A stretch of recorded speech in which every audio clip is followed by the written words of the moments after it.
bombed over the last 15 years in Afghanistan and Iraq. They've killed millions. They've killed millions and millions and millions of Muslims. But we're not even allowed to fight back against them. We're not even allowed. Why is that? Because we're the terrorists and not them. We're the terrorists and not them. They've got the masses of arms. Saddam had nothing. What, they were dropping 2, 3, 4,000 pound bombs. They were dropping daisy cutters. They were killing millions all the way. They dropped more bombs on Afghanistan than they dropped in World War II. But New World Order, they want to control the whole of the oil.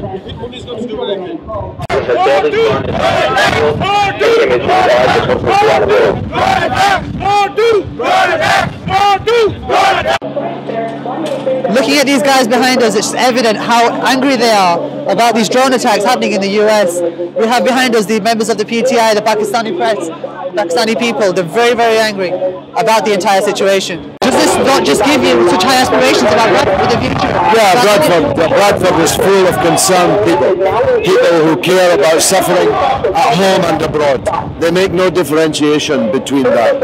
If any part of God's children is bleeding, then everyone has to come to their aid. And when the bleeding is caused by deliberate action by the US government with the UK government support, harming people, hurting them, maiming them, killing them, then the responsibility on everyone to stand up and be counted is all the more. George, there's one question that a few people have asked me. Do you really think protests of this kind are actually making a change in the world? Yes. I was sat in the US last week and people were not convinced that protests of this kind occurring in Bradford are actually making that change in the world that people want to have. Well, no one came up with any better idea yet. Okay. And the very least we can do, as we're commanded to do, is to raise our hand and our voice against injustice.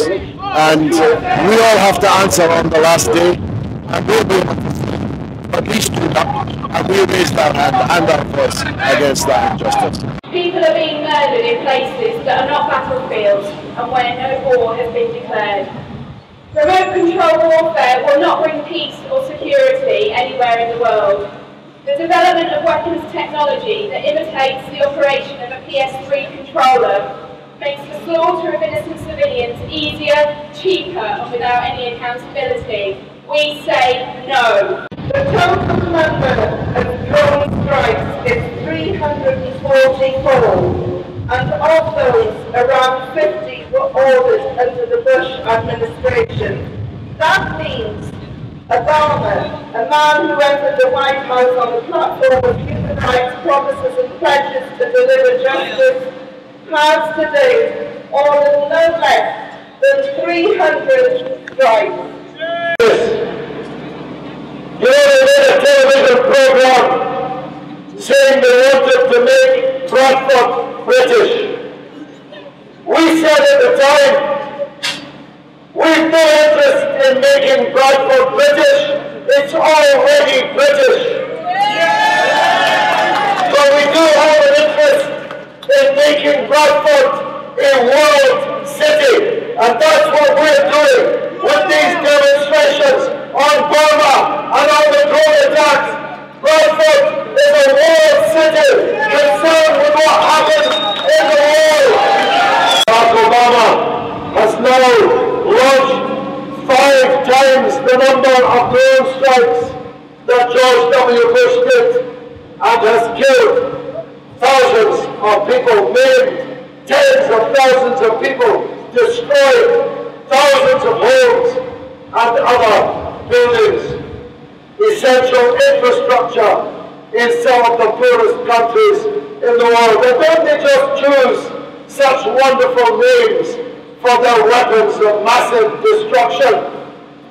First of all, they send their cruise missiles, which they call after the American Indians that they wiped out to build their country in the first place.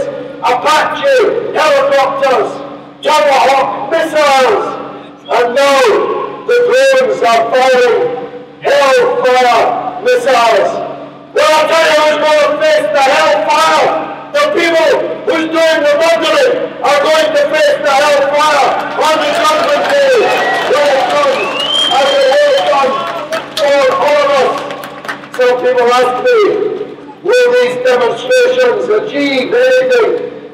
Well, as Chairman Dallin Islam just said, on the Burma dispute, on the Burma killings, on the massacres of the Rohingya people, our demonstration already did achieve things. First of all, if they want to stop hating America, America has to stop killing Muslims in one part of the world after another. Do you think after all that's happening today, we are actually going to make a big change to the world?